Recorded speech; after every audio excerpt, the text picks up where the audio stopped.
Cleopatra ni izina rihora rifitanye isano n'amayobera, ubutegetsi n'ubwiza. Yavutse mu mwaka wa 39 mbere ya Yezu mu mujyi ukomeye wa Alexandria muri Misiri ya kera.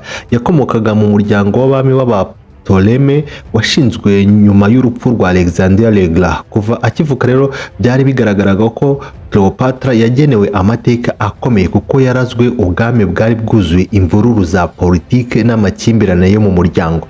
Umujyi wa Alexandria wari umutima w'ubwenge n'umuco wo mu karere ka Mediterane, niwo wakuriyemo Cleopatra. Wari umujyi washinzwe na Alexandria ubwe, wuzuyemo abashakashatsi, abanyabwenge n'abahanzi b'ingeri zose. Isomero rikuru rya Alexandria ryari ikimenyetso cy'ubumenyi bwo ku rwego rwo hejuru, ryakururaga intiti ziturutse hirya no hino ku isi z'icyo gihe. Ibi byagize uruhare rukomeye mu gutoza Cleopatra kuba umuntu utekereza byimbitse kandi ufite ubwenge budasanzwe. Cleopatra yarazwe n'ubwenge buhambaye rero n'imitekerereze ityaye cyane akiri muto. Yahawe uburezi bujyanye n'ubwami, yiga indimi nyinshi zirimo Ikigereki, Ikilatini n'Ikinyamisiri. Ikindi kandi cyari gake cyane ku bayobozi bo muri icyo gihe. Yarazi neza uko abantu baganirizwa n'uko amagambo akoreshwa mu kuyobora no mu gushaka inshuti. Ibi byamuhaye impano idasanzwe yo kuganira, gutanga ibiganiro bikomeye no gucunga politiki igoye. Akimara kuzuza imyaka 17, Cleopatra yagiye ku ngoma ya Misiri, ariko ntiyari izina ryari ryoroshye cyane. Ubwami bwari bwuzuyemo amakimbirane, abavandimwe be ubwabo bahanganiraga ubutegetsi. Nubwo bimeze bityo, Cleopatra yakoresheje ubwenge, ubutwari n'uburyo bwo kubuhanitse cyane bwo gutekereza. Atsinda kandi abamurwanya, amaherezo aba umwamikazi wihariye wa Misiri.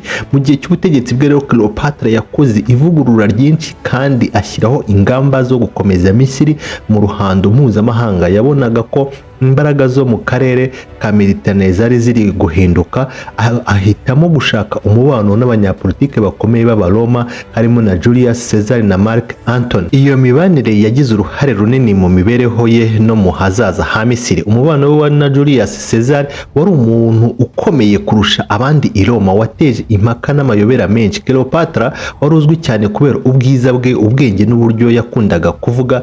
Yashoboye gukurura umutima wa Caesar, bituma Misiri yongera kubona ijambo mu bya politike no ku rwego rwo hejuru. Cleopatra yashimishije cyane Julius Caesar kuva ku mubano wewe wabo wa mbere. Bashinga umubano wimbitse warenze gusa politike. Bombi bafatanyije guhangana n'imvururu n'amakimbirane yo muri politike y'Abaroma, bashimangira ubutegetsi bwa Cleopatra no gukomeza ubwigenge bwa Misiri. Ariko amahirwe ye yahise ahinduka cyane nyuma y'uko Caesar yicwa mu mwaka wa 44 mbere ya Yesu.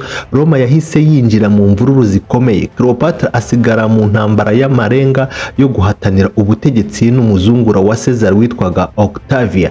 Mu kugerageza kwirwanaho muri iyo politike yuzuyemo ubugambanyi n'amasezerano avunwa, Cleopatra yegereye Mark Antony, wari umusirikare wizerwa na Caesar, amusaba ubufasha.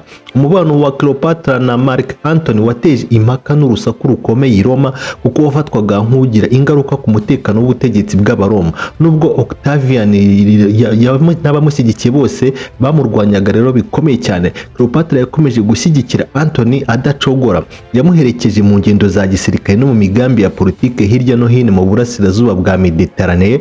Urukundo rwabo rwabyaye impanga, Alexander Helios na Cleopatra Selene. Abana bafatwaga nk'abazungura isi ya Misiri n'iy'Abaroma icyarimwe rero. Ariko ibyishimo byabo ntibyatinze, kuko ingabo za Octavian zatsinze iza Antony ku rugamba rukomeye rwa Actium mu mwaka wa 31 BC.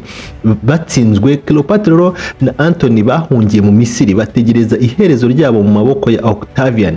Mu minsi ya nyuma y'ubutegetsi bwe, umutima wa Cleopatra wakomeje kuba intwari nubwo inkuta z'ubwami bwe zagendaga zisenyuka.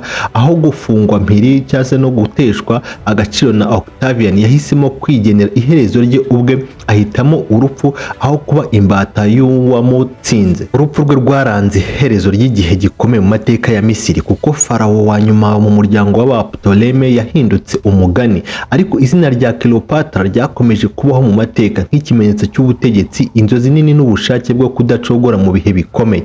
Inkuru ye rero igikomeje gushishikariza ibisekuruza byinshi, igaragaza imbaraga z'umugore wabaye umwe mu bantu b'amayobera kurusha abandi mu mateka y'isi. Wibuke gukora subscribe, like na share kuri iki kiganiro.